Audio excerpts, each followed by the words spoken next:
नमस्कार साथियों, मैं विक्रम शर्मा, एक लाइफ मैनेजमेंट कोच और मोटिवेशनल स्पीकर। आप सभी का स्वागत करता हूं सेल्फ मैनेजमेंट स्किल्स के इस वीडियो कोर्स में। और हम शुरुआत करने वाले हैं भाग 11 की, जहां पर हम बात करेंगे स्ट्रेस मैनेजमेंट के बारे में, मतलब अपने तनाव का प्रबंधन करना।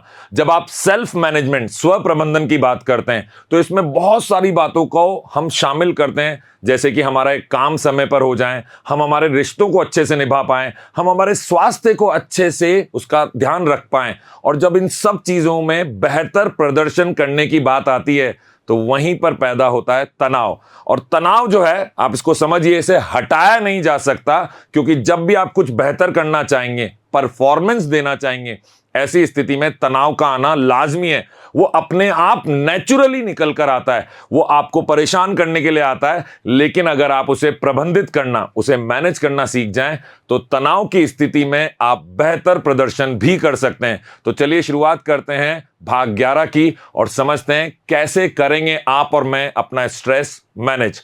जब मैं बात करता हूं स्ट्रेस मैनेजमेंट, मतलब तनाव के प्रबंधन की, तो यहां मान के चलिए कि तनाव को भगाना नहीं है, मतलब तनाव को गायब नहीं कर सकते। तनाव जो हमारे जीवन में है या समय समय पर आता है, उसे मैनेज करना है, उसको प्रबंधित करना है। और एक और बात मैं बता दूं आपको कि ये जो तनाव है किसी भी प्रकार का, ये परमानेंट नहीं होता, इसे मैनेज किया जा सकता है, वो एक समय के लिए आता है। और उस समय पर आप बेहतर तरीके से अगर इसका प्रबंधन कर लें तो आपको तनाव कभी भी तनाव नहीं देगा। तो चलिए शुरुआत करते हैं। तनाव प्रबंधन में हम उन तकनीकों और रणनीतियों के बारे में बात करते हैं जिनका उपयोग करके हम तनाव के स्तर को नियंत्रित कर सकते हैं। गायब नहीं होगा, नियंत्रित कर सकते हैं, जिससे कि हमारी परफॉर्मेंस, हमारे प्रदर्शन पर उसका कोई खास फर्क ना पड़े और हम एक संतुलित जीवन शैली बनाए रख सकें।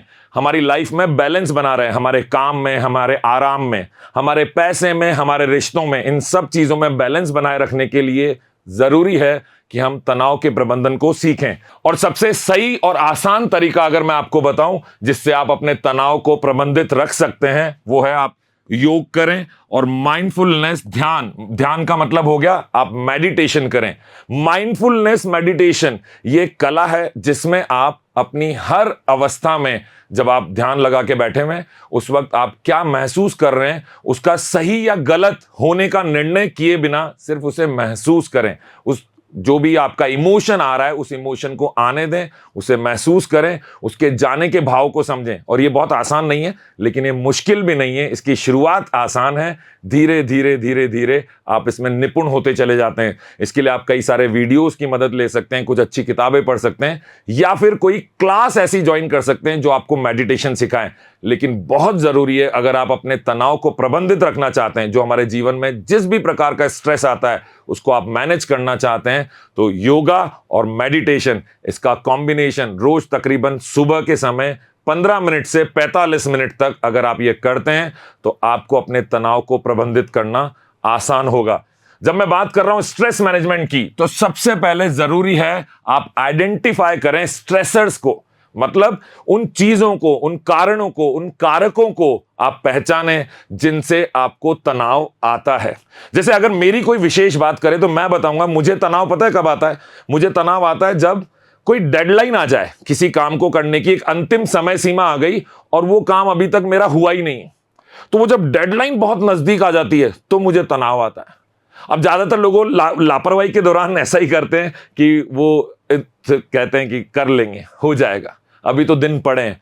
पर अचानक से स्ट्रेस कब डेवलप होता है? जब पता चलता है कि परसों तक हमें इस प्रोजेक्ट की फाइल का सबमिशन करना है, परसों तक मुझे ये होमवर्क करके देना है, परसों तक मुझे ये वीडियो रिकॉर्ड करके देना है, लेकिन अभी तक तो मैंने कुछ किया ही नहीं। तो अब वो समय सीमा मुझे देती है तनाव। तो याद रखिएगा, इस तरह से आपके जीवन में भी कुछ स्ट्रेसर्स हो सकते हैं, वो कारक, वो कारण हो सकते हैं जो तनाव आपको देते हैं। कोशिश करिए आप सबसे पहले उन कारणों को पहचानें। आपके जीवन में तनाव के स्रोतों को, जहां से वो सोर्सेस जो हैं आपके जीवन में, उनको पहचानें और समझें ताकि उन्हें प्रभावी ढंग से प्रबंधित किया जा सके। जैसे अभी मैंने अपना एग्जाम्पल दिया, एक उदाहरण जो आपसे शेयर किया, उसमें था कि जैसे ही कोई डेडलाइन नजदीक आती है तो मुझे थोड़ा तनाव होता है। अब अगर मैं डेडलाइन से पहले ही काम कर लूं तो क्या मुझे कभी वो तनाव होगा? तो वो टाइम का मैनेजमेंट अगर मैं सीख जाऊं, तो मुझे अपने तनाव को प्रबंधित करना आ जाएगा। तनाव की जो सीमा है, जो उसका स्तर है, उसको मैं नीचे ला सकूंगा। तो इसी तरीके से आप भी कोशिश करिए वो सारे कारण पहचानने की जिससे आपको तनाव होता है। जब कारण पहचानने में आएंगे तो हम उन कारणों पे काम करेंगे और हम कोशिश करेंगे कि हमारा तनाव प्रबंधित हो सके। जब स्ट्रेस मैनेजमेंट की हम बात कर रहे हैं तो ये नोटिस करना कि कड़े कार्य का मतलब वो जो टाइट वर्क होता है, जो बिल्कुल बैक टू बैक हमें करना है, आज इतना कंप्लीट होगा, कल इतना करना है, परसों तक ये कार्य इतना हो जाना चाहिए। तो ऐसे जो भी कड़े कार्य हैं जिनके साथ समय सीमा जुड़ी हुई है, वो तनाव का बहुत बड़ा कारण होता है। तो आप अपने पूरे वर्कलोड को, जो आपके ऊपर कार्यभार है, उसको इस तरह से मैनेज करिए कि डेडलाइन आने पर आपके ऊपर सारा का सारा काम एक साथ ना आ जाए। तो ये अगर आप करना सीख गए, और मैं आपको गारंटी देता हूं 90% लोगों के साथ ये समस्या है कि वो समय सीमा की वजह से तनाव महसूस करते हैं। और जैसे मैंने आपको बताया था कि मुझे इस कारण से तनाव आता है, तो पिछले एक लंबे समय से मैंने इस पे काम करना चालू कर दिया है। मैं समय सीमा को पहले ही ध्यान में रख के ये हिसाब लगा लेता हूं कि उस दिन तक मुझे अगर काम को कंप्लीट करना है तो रोज मुझे इतना काम तो करना ही पड़ेगा। और जैसे ही मैंने इस चीज को फॉलो करना चालू किया, रोज का काम रोज निपटाना चालू किया, थोड़ा बहुत 19-20 हो जाता है, लेकिन जैसे ही मैंने किया तो वो जो अंतिम समय सीमा का तनाव मुझे आता था उसको मैं मैनेज कर पा रहा हूं, उसको मैं आसानी से हैंडल कर पा रहा हूं। तो आप भी कोशिश करिए कि आप, अगर समय सीमा आपको भी परेशान करती है तो मेरी तरह आप रोज के काम बांटिए, छोटे छोटे स्टेप्स में, रोज का काम रोज निपटाइए। और अगर कोई और कारण है जो आपको तनाव देता है तो उस कारक को पहचानिए और उस पर काम करना चालू करिए। जब बात चल रही है स्ट्रेस मैनेजमेंट की, तो अपने समय की प्रभावी योजना बनाएं, उसे अच्छे से ऑर्गेनाइज करें, संगठित करें, ताकि काम, अवकाश, जो आपकी छुट्टी है वो भी तो इंपॉर्टेंट है, वो आपके लिए, आपके परिवार के लिए, आपके दोस्तों के लिए, आपके एंटरटेनमेंट, मनोरंजन के लिए बहुत आवश्यक है आपकी छुट्टियां। तो आपका काम जितना जरूरी है, आपका अवकाश भी उतना ही जरूरी है। आपका विश्राम, आपका आराम करना, आपके दिमाग को शांति मिलना, आपके शरीर को आराम मिलना, यह भी उतना ही जरूरी है। इन तीनों चीजों के बीच में अगर आप संतुलन बना के रख पाएंगे तो मैं गारंटी दे सकता हूं कि आप जो है वो तनाव को आसानी से कम कर पाएंगे, बेहतर तरीके से उसका प्रबंधन कर पाएंगे। तो कोशिश करिए कि आप जब भी कोई काम करने जा रहे हैं, छोटा मोटा रोजमर्रा का काम है, उसके लिए कोई बहुत बड़ी योजना बनाने की जरूरत नहीं है। लेकिन ऑफिस से संबंधित, अगर आप स्टूडेंट हैं तो आपके पढ़ाई से संबंधित, आपके आने वाले एग्जाम से संबंधित जो भी आपका कार्य आपको पूरा करना है, उसकी प्रभावी योजना बनाइए, डेडलाइन के साथ बनाइए। और अगर 1 महीने में कोई काम कंप्लीट करना है तो 1 हफ्ते में कितना होना चाहिए और 1 दिन में कितना होना चाहिए, एक ऐसी प्रभावी योजना बनाइए जिससे आप अपने तनाव को कम कर पाएंगे। क्योंकि अगर योजना के अनुसार चलेंगे तो अंत में जाकर आपको तनाव बहुत कम होगा या शायद ना भी हो। स्ट्रेस मैनेजमेंट, तनाव प्रबंधन में आपको हमेशा ध्यान रखना है कि दैनिक कार्यों को शेड्यूल करने के लिए एक प्लानर आप इस्तेमाल कर सकते हैं। बाजार से भी प्लानर मिलता है, इंटरनेट से भी डाउनलोड कर सकते हैं। एक प्लानर में आपने समय के अनुसार रख दिया, सुबह अगर मैं 6 बजे उठूंगा तो 6 से 7 के बीच में मैं अपने दांत साफ करूंगा, नहा लूंगा, अखबार पढ़ लूंगा, 7 से 8 के बीच में मैं ये काम कर लूंगा। इस तरह से एक पूरा डेली जो दैनिक कार्य होते हैं, डेली वर्क जो आपके हैं, उनका स्केड्यूल आप बना लीजिए। उस प्लानर का इस्तेमाल करिए जिससे ये सुनिश्चित हो जाएगा कि आप कौन सा काम कब तक कंप्लीट कर लेंगे, और उसी के बीच में आप अपने लिए थोड़ा विश्राम का समय भी निकाल पाएंगे, थोड़ा आराम का समय, जो ब्रेक आप लेना चाहते हैं वो भी आप बेवक्त नहीं लेंगे, एक निश्चित समय पे लेंगे। और इस प्रकार आपको अपने काम के दौरान तनाव कम महसूस होगा। स्ट्रेस मैनेजमेंट में सबसे इंपॉर्टेंट है हेल्दी लाइफस्टाइल। आपको एक ऐसी दिनचर्या जीनी है, एक ऐसी जीवन शैली को अपनाना है जो स्वस्थ हो। अगर स्वस्थ जीवन शैली आपने अपना ली तो मैं गारंटी करता हूं कि आपके 50% तनाव की कहानी तो उसी क्षण समाप्त हो जाएगी। क्या करना है? संतुलित आहार लीजिए, नियमित तौर पर व्यायाम करिए, पर्याप्त नींद लीजिए। और अगर इस तरह से आपने अपने जीवन को आगे लेके जाना है बेहतर तरीके से, तो आप एक स्वस्थ जीवन शैली को अपना रहे हैं। ये सारी चीजें अगर आपके पास हैं, पर्याप्त नींद ले रहे हैं, घंटों सो रहे हैं, वो भी गलत है, लेकिन एक 6-7 घंटे की प्रॉपर नींद अगर आपकी नहीं हो रही है तो फिर शरीर में थकावट रहेगी। उस थकावट की वजह से आप कार्य समय पे नहीं कर पाएंगे, बेहतर प्रदर्शन नहीं कर पाएंगे। और जब ये सब नहीं होगा, जैसा आप चाहते हैं वैसा नहीं हो रहा है, तो क्या आएगा? तनाव ही आएगा। इससे और कुछ आना तो है नहीं। तो वो तनाव को आप इनवाइट कर रहे हैं। तो कोशिश करिए अपनी जो जीवन शैली है उसको इतना संतुलित बनाएं, इतना स्वस्थ बनाएं। अपने आहार पे ध्यान दें, व्यायाम पे ध्यान दें, अपनी नींद पे ध्यान दें, अपने विश्राम पे ध्यान दें। यह भी अति आवश्यक है। हेल्दी लाइफस्टाइल के लिए आप भोजन में फल और हरी सब्जियों को शामिल जरूर करिए। हम सोचते हैं कि इतनी स्वाद नहीं लग रही हैं, तो भी इन्हें शामिल करिए। दवाइयां खाने से बेहतर है कि आप वो सब्जियां जरूर खाएं जो आपको भले ही ज्यादा स्वाद न लगे। तो फल और हरी सब्जियों को अपने आहार में नियमित रूप से शामिल करिए। ये आपको बहुत सारे एंटीऑक्सीडेंट्स, विटामिन्स, मिनरल्स, ये बहुत सारी ऐसी चीजें देती हैं जो शरीर को ऊर्जावान बनाए रखता है। जब आपकी बॉडी में एनर्जी होगी तो गारंटेड आपकी परफॉर्मेंस भी बेहतर निकल कर आएगी। हर सुबह दौड़ना या वॉक करिए। अगर आप दौड़ नहीं सकते हैं तो शुरुआत में घूमने के लिए जाइए, पर एक सधीवी चाल के साथ। ऐसा नहीं 2 कदम चले फिर धीरे हो गए फिर तेज हो गए। एक सधीवी चाल के साथ आप रोज सुबह घूमने के लिए जाइए। और 8 घंटे की, मैं ये मान के चलता हूं 6 से 8 घंटे की नींद। वैसे तो 24 घंटे को 3 हिस्सों में बांटा गया है। 8 घंटे हमारे आराम के हैं, नींद के लिए, 8 घंटे हमारे काम के हैं, और 8 घंटे हमारे दैनिक दिनचर्या से जुड़े हुए बहुत सारी चीजों को निपटाने के लिए। इस तरह से ये 3 हिस्से हो सकते हैं, लेकिन 8 घंटे की एक आइडियल नींद का लक्ष्य आपका होना ही चाहिए कि रात को मैं 6 घंटे सो लूंगा और या 7 घंटे सो लूंगा, और दिन में मैं 1 घंटे 45 मिनट के आराम का एक समय निकालूंगा। तो कोशिश करिए कि ये दिनचर्या अगर आप अपनाने लगेंगे तो तनाव का प्रबंधन स्वतः आपको करना आ जाएगा। और भी बहुत सारी चीजें आपको बताऊंगा। स्ट्रेस मैनेजमेंट से रिलैक्सेशन टेक्निक के बारे में बात करेंगे। जब भी गुस्सा आता है या बहुत थकान होती है, या आपने देखा होगा जब कोई बहुत ऐसा गहन कार्य कर रहे होते हैं जिस वक्त हम चाहते हैं कि कोई भी हमें डिस्टर्ब ना करे, परेशान ना करे, कहीं गड़बड़ ना हो जाए, ऐसी आशंका हमारे मन में। और जब ये काम होता है तो क्या होता है? काम कंप्लीट होने के बाद हम करते हैं रिलैक्स। तो जिस वक्त तनाव बढ़ रहा हो उस वक्त भी आप कुछ रिलैक्सेशन टेक्निक्स का इस्तेमाल कर सकते हैं। सबसे पहली, आप गहरी सांस लीजिए। ध्यान और योग जैसी विश्राम तकनीकों का अभ्यास करें। 5-5 मिनट के ब्रेक ले सकते हैं काम के दौरान, और उस दौरान आप थोड़ा सा सांस पे, उसके आने जाने पे ध्यान दे सकते हैं, थोड़ा सा योग कर सकते हैं, थोड़ी देर आंख बंद करके अपने आप को फोकस कर सकते हैं, अपना ध्यान केंद्रित कर सकते हैं, और इस प्रकार आप अपने तनाव को बेहतर तरीके से प्रबंधित कर सकते हैं ताकि आपका तनाव कम हो सके और विश्राम को थोड़ा सा, रेस्ट को थोड़ा सा बढ़ावा मिल सके। तो ये रिलैक्सेशन टेक्निक्स का ध्यान रखिए। उदाहरण के तौर पे काम के दौरान गहरी सांस लेने के साथ साथ व्यायाम का अभ्यास करने के लिए 5 मिनट का ब्रेक लें।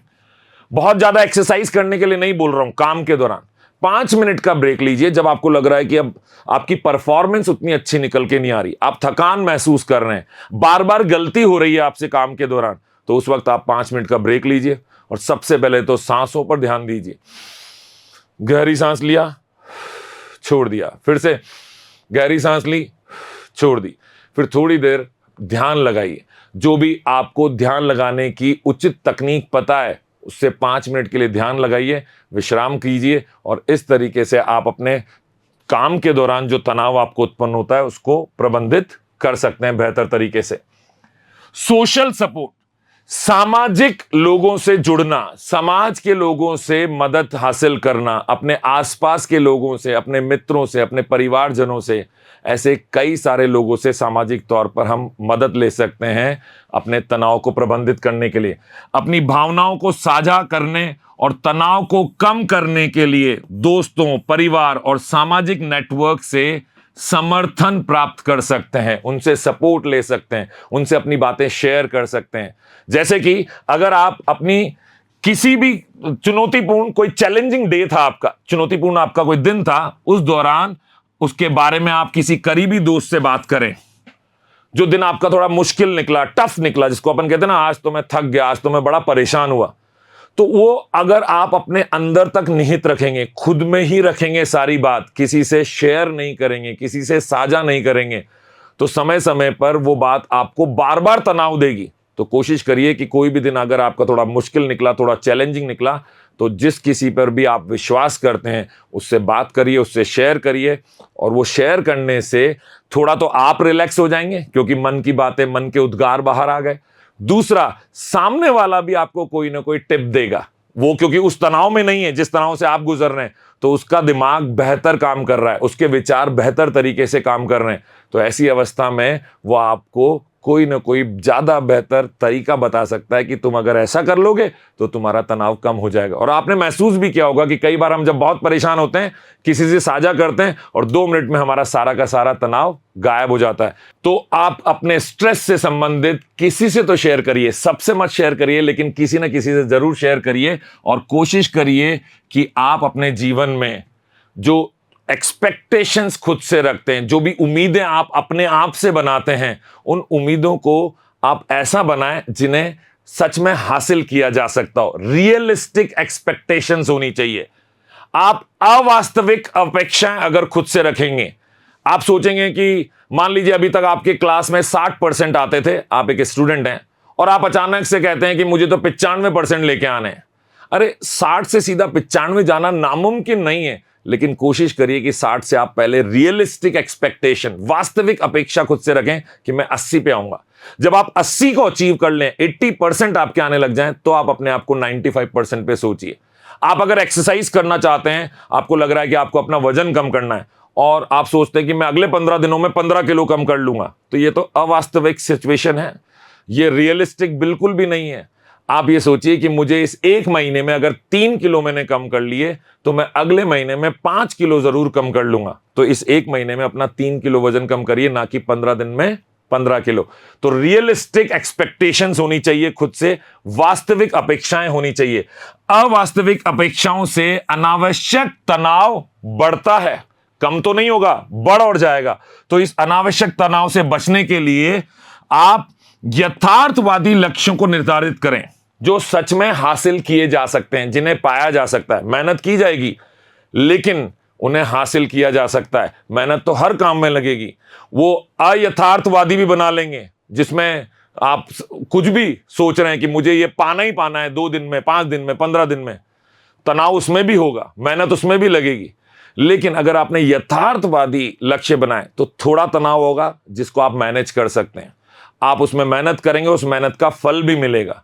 और अगर कुछ ऐसा सोच लेंगे जो यथार्थवादी नहीं है, जो कि अवास्तविक अपेक्षा आपने खुद से रख ली है, तो ऐसी स्थिति में काम भी नहीं होगा और आपका तनाव कम होने की जगह बढ़ जाएगा। तो ध्यान रखिए, आप हमेशा रियलिस्टिक गोल्स बनाइए। जैसे कि एक प्रोजेक्ट को 1 दिन की अवास्तविक समय सीमा अगर कोई दे देता है, कहता है कि मैं ये प्रोजेक्ट 1 दिन में निपटा दूंगा, ये तो बहुत मुश्किल है। बेहतर है इसकी जगह आप 1 सप्ताह के भीतर पूरा करने का लक्ष्य रखें।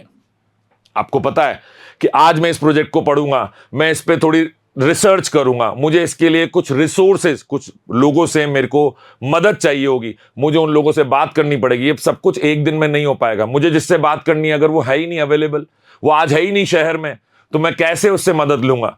तो इसके लिए आप प्रबंधित करिए अपने लक्ष्य को एक ऐसी समय सीमा में जिसमें उसे सच में पाया जा सकता है। जब बात चल रही है स्ट्रेस मैनेजमेंट की, तो बड़ा ही खास पहलू मैं आपको बताने वाला हूं। लर्न टू से नो, ना करना सीखिए।